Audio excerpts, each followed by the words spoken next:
Hello. Good evening, Jessica.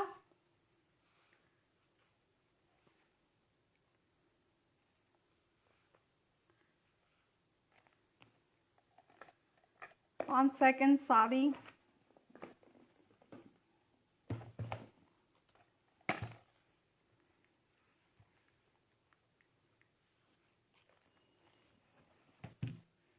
Yes, it's okay now.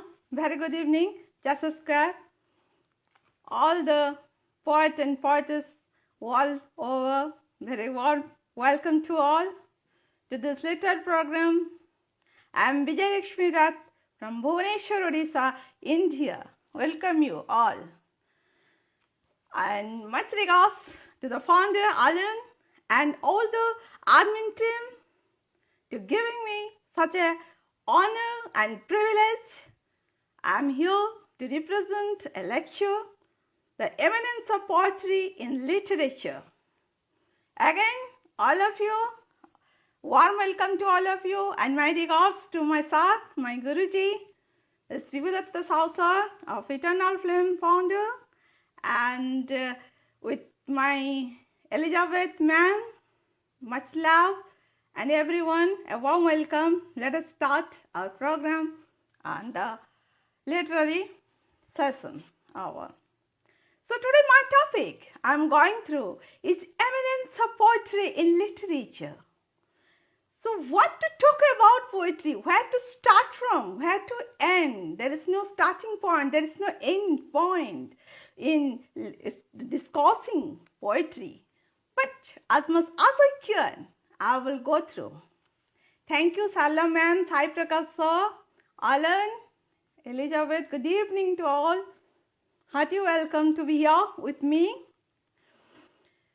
So poetry is a evergreen, and from everyone loves poetry in different form. When we read literature, when I was reading literature, my favorite one was, I was just grabbing the poetry book when I was going to my college. And I think this happens with all, because in such a short form, we can express our all the heart, emotions, nature, family, the society, everything. And so that is the eminence of poetry in literature. Man is an emotional creature, definitely. Every human being is full of feelings and emotions. All are overwhelmed by his or her feelings at one time or other in life. Poetry is that aesthetic part of literature which deals with these emotions in an unobstructed way. So, best reflection of the society comes in poetry, definitely. Best flow of emotion, that is also poetry. And the moral preaching and teaching, that is also poetry. Best glorification of nature, that is also poetry. So poetry is the eminent part of our literature. Whatever emotion comes to us, it comes through the poetry. We just scribble down 2 to 4 lines, and that becomes a great one after that, and that is poetry. All our feelings, all our emotions, when the tides also come, when the waves also flow, and we are so happy, we just scribble on what that comes to the forefront, that is poetry. Okay.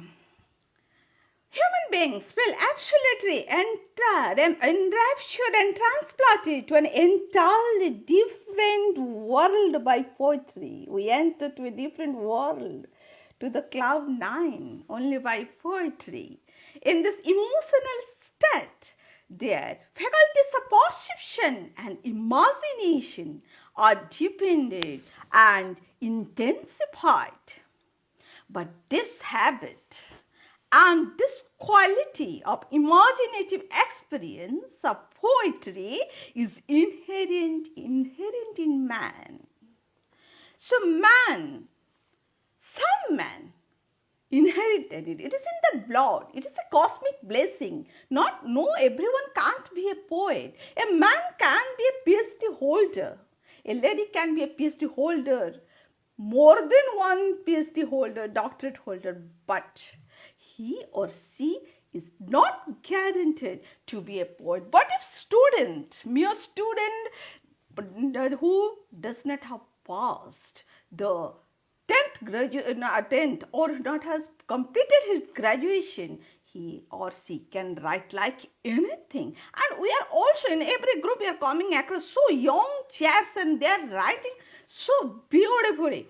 And that is poetry. It is a cosmic blessing. It is in the blood.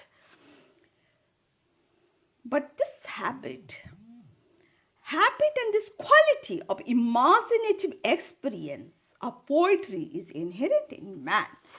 Even today in our world, we find this beautiful phenomenon of poetry flourishing among the most illiterate and backward people.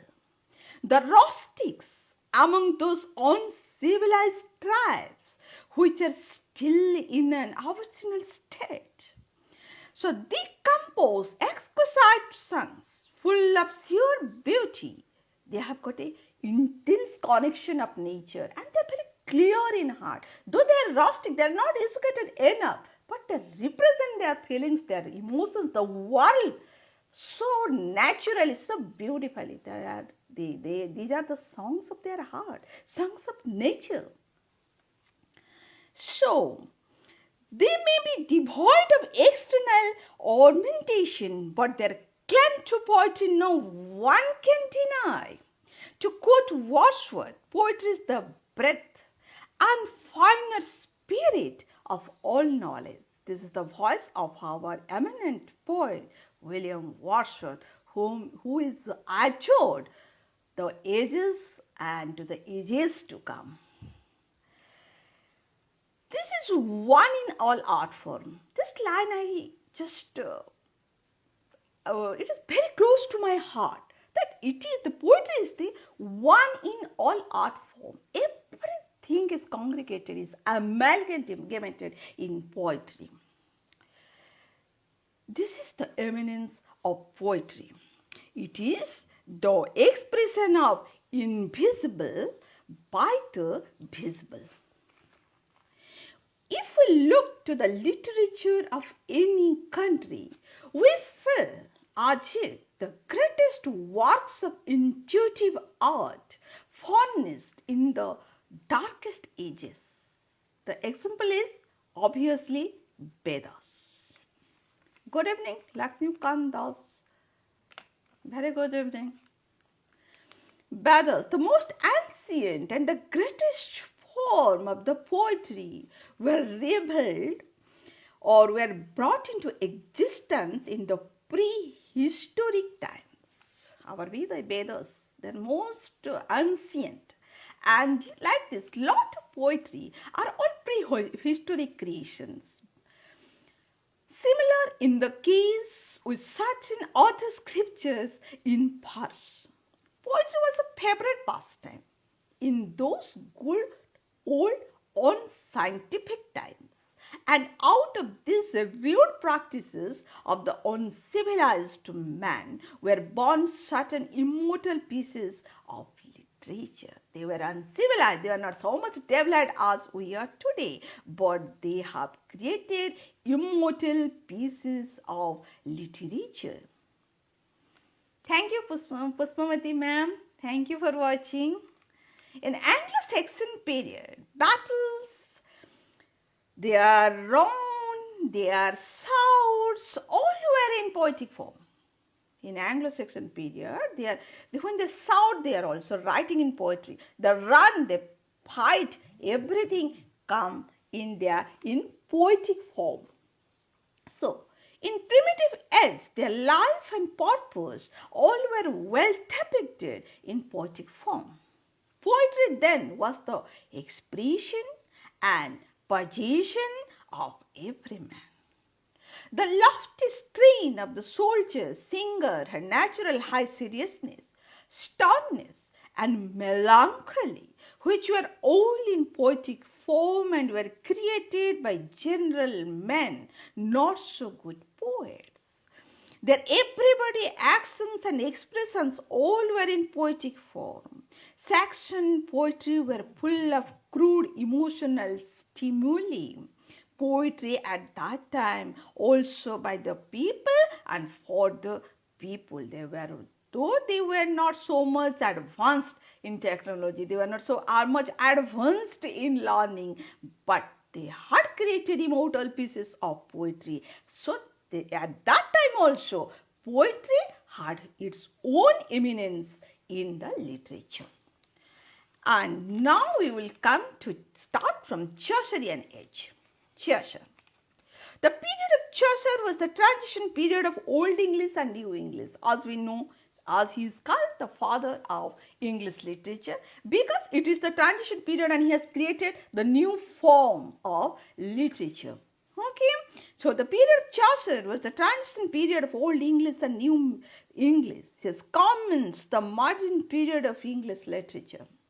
He developed a new tradition and gave a new life to English poetry. Definitely. So that is why he is known as the father of English literature. Thank you, Elizabeth, ma'am. Yes, definitely interesting topic as it is our scope poetry. Keeping in view Chaucer's tradition and development in English poetry, he stands high among English writers. He introduced heroic couplet and reflected the whole society from clergymen to the devil-manner of that time to chivalry, everything in his poetry.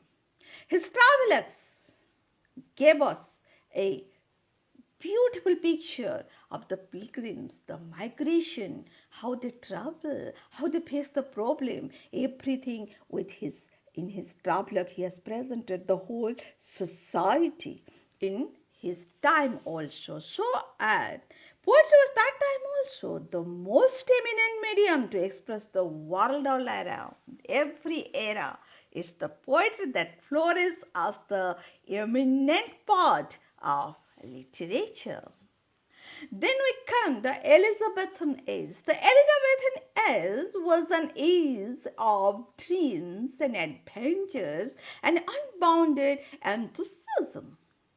At that time, poetry created a new heaven. The age was perfectly reflected in the poem of Edmund Spenser's The Faerie Queene.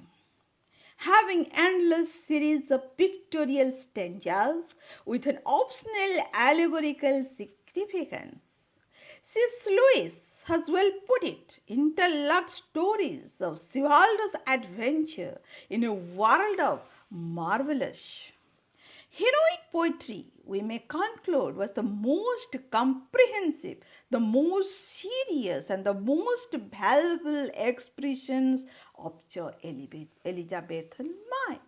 So their poetry was something different. They are all heroic poetry, valuable expressions are there and very compact. And in a compact form, they depicted lords, the Elizabethans.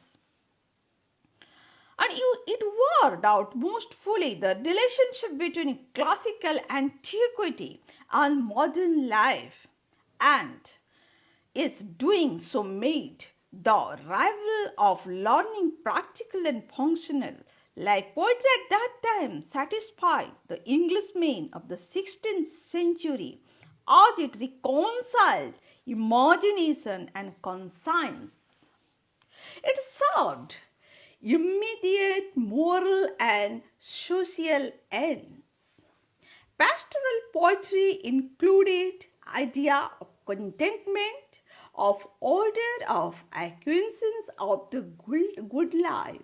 On a level of simplicity, heroic poetry aroused the ambitions, directed and guided the aspiring mind to worthy purposes.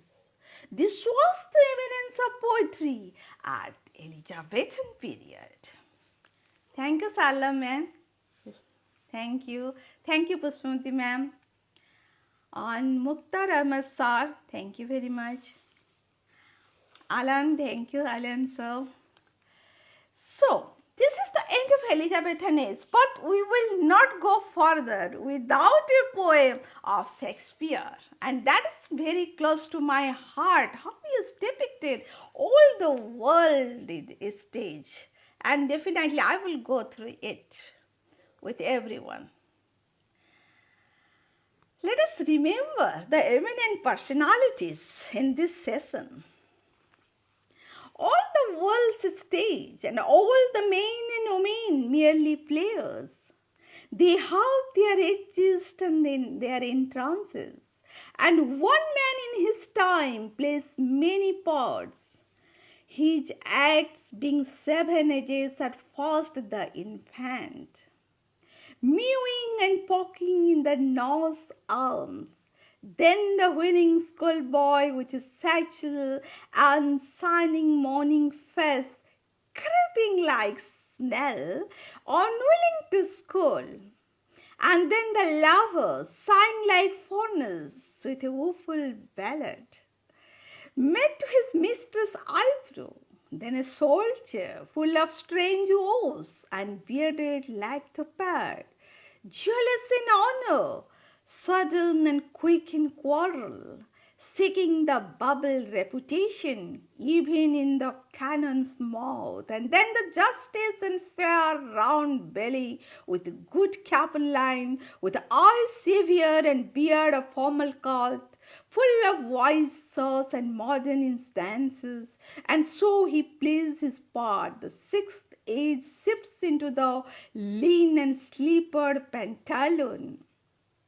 With spectacles and nose and pouch and side, his youthful horse well shaped, a world too wide for his strong sang, and his big manly voice, turning again toward childish treble, pipes and whistles in his sound, last scene of all that ends this strange, eventful history. In second childness and mere oblivion, sans death, sans eyes, sans death, sans everything. I love it very much. How depicted all the stages of human life by Shakespeare. And we will discuss poetry, and Shakespeare will not come. It cannot be happen. Thank you, Prasanna sir. Thank you very much. Dipti ma'am, thank you. Okay. Then after this Elizabethan period, we'll go to the period of Romanticism. In the Romantic period, there was the triumph of Romanticism in literature, in the poetry. The literature developed a new creative spirit, which showed itself in the poetry of Wordsworth, Coleridge, Byron, Shelley, Keats, and in the prose of Scott, Jane Austen, Lamb, and De Quincey. The age was emphatically an age of poetry, definitely. As we all know, the most masterpieces were at that time. The young enthusiast turned as naturally to poetry as a happy man to singing. In 1798, Wordsworth wrote the famous preface in which he developed his view of the nature of the poetic process, the origin and purpose of poetry, and the language most suitable for it. He reflected his mind perfectly in lyrical ballads. What more to speak about Wordsworth and Coleridge and Shelley? All know very well and all love this era like anything, and it has given rise to other eras with the nature, with all the emotions, and we just try to follow their path only for creating the eminence of literature, and that is poetry. So the principal object then proposed in these poems was to choose incidents and situations from common life and to relate or describe them throughout as far as was possible in a selection of language really used by men. They were all, not any hard words or languages were there. It is just the words that were used by the general men of the society. And at the same time, through even them a certain coloring of imagination, whereby ordinary things should be presented to the mind in an unusual aspect. So, the ordinary thing, just a daffodil, how it has been created such a described by Wordsworth till now. When we go through when the flowers, the first poetry come into the mind, that is daffodils. As it is a very simple thing, but they have created with their imagination. It is in very rich poetry they have created. So, therefore, as far as possible in a selection really used by men, and at the same time through even them a certain coloring of imagination whereby ordinary things should be presented to the mind in an unusual aspect, and further and above all make life's all situations interesting by tracing in them, truly though not ostentatiously, the primary laws of our nature.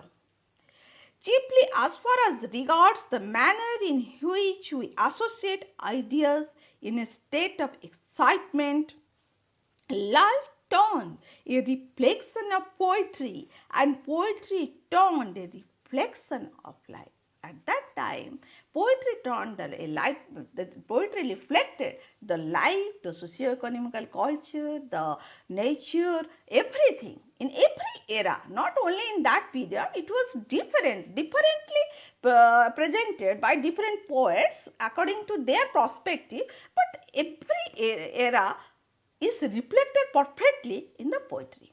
Everything from morality to humanity to nature to the emotions, passions, everything, all were highly beautifully depicted in poetic form. So that is why poetry is defined the eminence part of literature.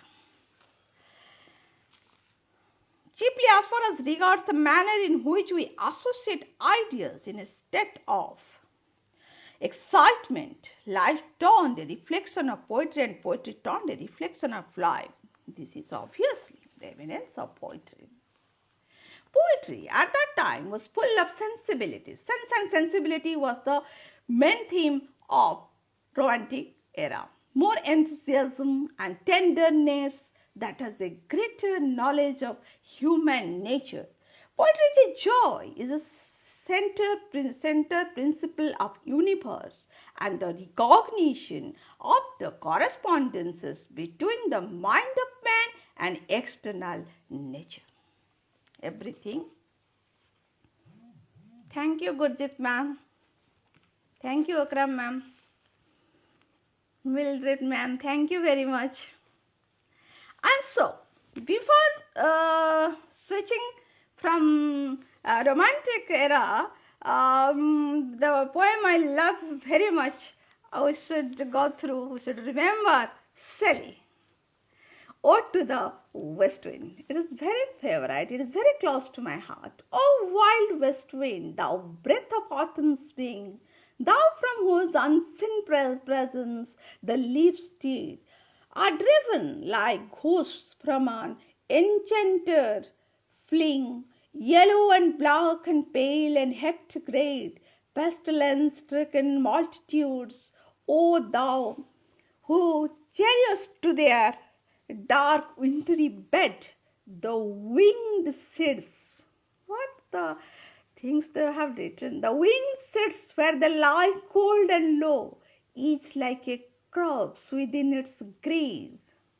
Until this thine azure sister of the spring shall blow her clarion over the dreaming earth, and fill driving sweet birds like flocks to feed in air, with living hues and others plain and hill, wild spirit which art moving everywhere, destroyer and preserver, hear, O hear.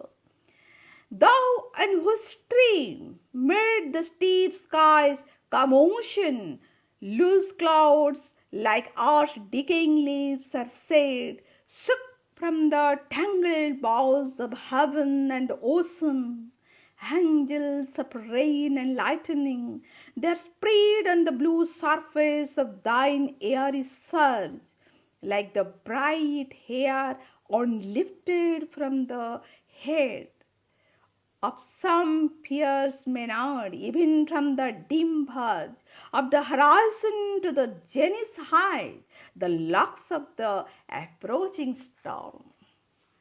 So wonderful, and when after reading this, it is so clear in the mind what a poetry is, how eminent it is. So then will come to the era of Victorian. The note of skepticism, inner disturbance, that is the theme of Victorian era. Skepticism, inner disturbance and dissatisfaction, fostered by the rapid growth of scientific ideas and nationalism, are the main characteristics of Victorian poetry. Thank you, Richard sir. Very impressive. Thank you so much. Mildred ma'am, thank you.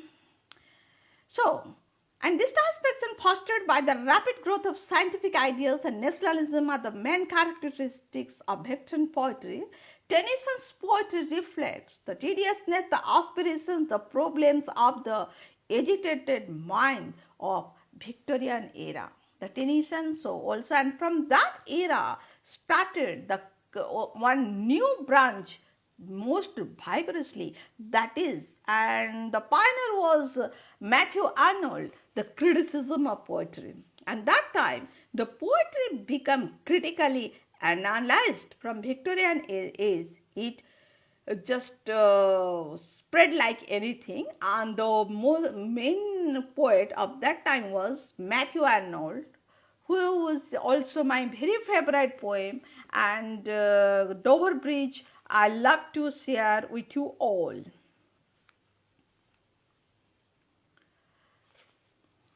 When poetry is discussed, definitely the eminent poets and their creations. Dogo Beach by Matthew Arnold. The sea is calm tonight. The tide is full, the moon lies fair upon the streets. On the French coast the light gleams and is gone. The cliffs of England stand, glimmering and vast out in the tranquil bay. Come to the window, sweet is the night air. Only from the long line of spray where the sea meets the moon-blanched sand. It is very, very close to my heart. Listen, you hear the grunting roar of pebbles which the waves draw back and fling.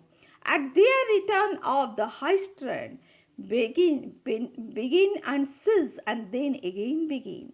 With tremulous cadence slow and bring the eternal note of sadness in. Sophocles long ago heard it on the Ocean, and it brought into his mind the turbid ebb and flow of human misery. We find also in the sound a thought, hearing it by this distant northern sea, the sea of faith, which once stood at the full and round our shore, lay like the folds of a bright girdle furl, but now I only hear its melancholy, long withdrawing roar, retreating to the breath of the night wind down the edges dear, and natural singles of the world. Ah, love, let us be true to one another, for the world which seems to lie before us like a land of dreams, so various, so beautiful, so new, hath really neither joy, nor love, nor light, nor certitude, nor peace, nor help for pain. And we are there on a darkling plain, swept with confused alarms of struggle and flight, where ignorant armies clasped by night. What a depiction of nature as well as the conflict of mind, conflict of the human heart. So it is a beautiful depiction by our Victorian era poetry. And here it shows how eminent the poetry is. So then comes, yes sir, revolutionary period will come after 20th century. As much as I care, I have gone through and I am going through. 20th century poetry is supposed to represent an attitude to life which may broadly be described as pessimistic, coupled with uncertainty and skepticism. It reflects perfectly in T.S. Eliot's Wasteland. The increased pace of civilized life, the ambiguities, ambivalences, subtleties, and complexities which cannot be found anywhere outside poetry. This is definitely the eminence of poetry, and what the revolution started, and there is also French Revolution and other revolutions were also represented by in the poem of Victorian era, and here it is the 20th century poetry which shows the modern era development, and it depicted by T.S. Eliot and my favorite W. Yeats also. A poetry of modern era spiritual crisis. Here in modern era we feel the psychological crisis, spiritual crisis. These are all well depicted in T.S. Eliot's Wasteland. The T.S. Eliot's Wasteland reveals to us an age of disbelief, disillusion. So, a poetry of modern era spiritual crisis, the influence of modernization, makes man emotionless, well reflected in T.S. Eliot's Geronation. Measure for Measure gives us the mood of the poem, the mood between pity and despair.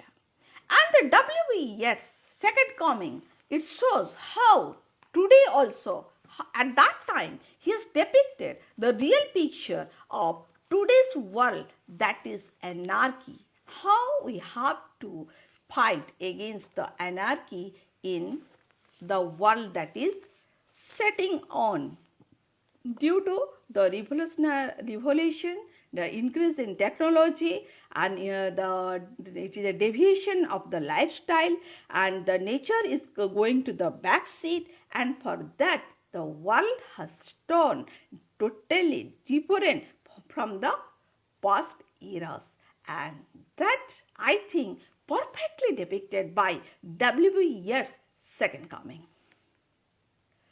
It is very close to my heart, I think so. Turning and turning in the widening chair, the falcon cannot hear the falconer. Things fall apart, the center cannot hold. Definitely, now what is the thing? Things fall apart, center cannot hold. Mere anarchy is loosed upon the world. The bloom dim tide is loosed, and everywhere the ceremony of innocence is drowned. Yes, the most vital part of 20th century literatures and 20th century society is that society is no more innocent. Innocent people are now the more sufferers. Everywhere there is anarchy. So I like it very much. Artists depict our modern world like anything. The ceremony of innocence is drowned, the best lack of conviction, while the worst are full of passionate intensity. Surely some revelation is at hand. Surely the second coming is at hand. The second coming, hardly are those words out when a vast image out of spirituous Monday troubles my sight. Somewhere in sands of the desert, a shape with lion body and the head of a man. A gaze blank and pitiless as the sun is moving its slow thighs, while all about it real shadows of the indignant desert birds. The darkness drops again, but now I know that 20 centuries of stony sleep were vexed to nightmare by a rocking cradle. Perfect depiction of our modernization. And the what rock beast its hour come round at last, solits towards Bethlehem to be born. Yes, we are waiting for it always. Some change in our spiritual aspect which will make our society away from the anarchy. So it is a waiting for Bethlehem again and again. So the eminence of poetry has never declined in any era. Every era has showed how the poetry is the eminent part of literature. Rather, it has truly reflected the socio-economic, political scenario of the age, so also the mindset, emotions, and passions of the same age. Discussing about poetry will never end. I think it is so much vast and we cannot synchronize the poetry, but as much as I can, I have tried. Hope you all will like it. And a pen from my own pen, I will recite you regarding poetry. Poetry naturally graviates, cannot flourish by an envious pen. What is happening in today's world? I am seeing all are envious about everybody. So, some lines from my side. Poetry naturally graviates, cannot flourish by an envious pen, cannot be restricted to I, me, and myself. Poetry, a superior goal, an honest compliment, an appreciation of it, and a soothing contentment, an inner compulsion. Can't be a professional deal of profit, loss. It cannot come to that your is great, mine is less, mine is great, your is less. Poetry should not be like this. So cannot be a professional deal of profit, loss. Poetry cannot succumb or rebound. Cannot be restricted to person, province. And the art of work should not be poisoned with mine and your. It is an involvement, a pure instinct, life's introspection, retrospection, analysis, and soul satisfaction. And work of emotion never should be for felicitation. Only needs a good appreciation. Poet reveals the whole universe and its divine connection. So, it is a divine connection. We poets are blessed ones to can write poetry, can give the vent to our emotions. So, let us build something for our society, not to compete with others. Yes, let us flourish with poetry, by poetry, and of poetry. We poets are really blessed. And let us celebrate our blessing in a fruitful way. Thank you, everyone. This much from my side today. Wish you all a very happy Christmas. Good night. I remain.